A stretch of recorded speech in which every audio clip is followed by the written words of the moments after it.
আজকে ছিল আমার সোনা পাপার ইঞ্জেকশন। সকালটা শুনে ও খুব হাসি মুখে উঠেছিল। ও তো জানেই না যে ওর আজকে ইঞ্জেকশন। চলো ওকে আজকে রেডি করে নিই। তো ওকে রেডি করবো বলে এই নতুন জামাটা বার করেছি, এটা পেয়েছিলাম ষষ্ঠী পুজোতে। তো বাচ্চা মানুষ, তো ওকে তাহলে তো পড়াতেই হবে। ওই জন্য একটা রুমাল নিয়ে নিয়েছি, একটা টাওয়াল নিয়ে নিয়েছি, আর সাথে ওর পাউডার। তো এগুলি ওকে দিয়ে আজকে সাজাবো। তো চলো তোমাদের সাথে পুরোটা শেয়ার করে। আর আজকের ভিডিওটা তোমাদের কেমন লাগবে অবশ্যই কিন্তু কমেন্টে জানাতে ভুলবে না। তো সোনা কাবাবকে আমি রেডি করা কমপ্লিট হয়ে গেছে।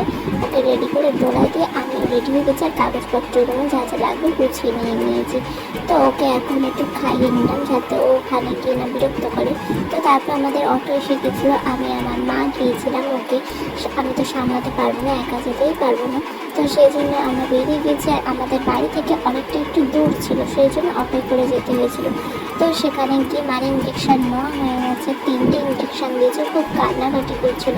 তো তারপরে এই রোদের বেলা আমরা বেরিয়ে পড়েছি, বাড়ি রওনা দিয়ে দিয়েছি। আর বাড়িতে গিয়ে তোমাদেরকে দেখাচ্ছি এই হাতে, আর ডান হাতে বাঁ পায়ে দিয়েছে, আর ডান হাতটা দেয়নি। তো বলেছে যে বাঁ পায়ে এটা বেশি ব্যথা হবে। তো তারপর থেকে দুটোর পর থেকে খুব কান্নাকাটি স্টার্ট করে দিয়েছে। আমি ভাবলাম হয়তো ও একটু শক্তিমান আছে যে কোনো কান্নাকাটি করবে না।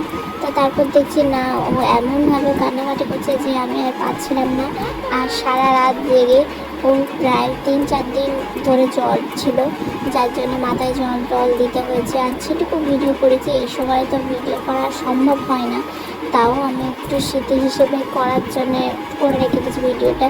সারা রাত ওকে দোলা দিয়ে আর নিচে আমরা এভাবে শুয়েছিলাম, ওকে দোল দিচ্ছিলাম, এক এক করে সামলাচ্ছিলাম, কখনো মা কখনো আমি।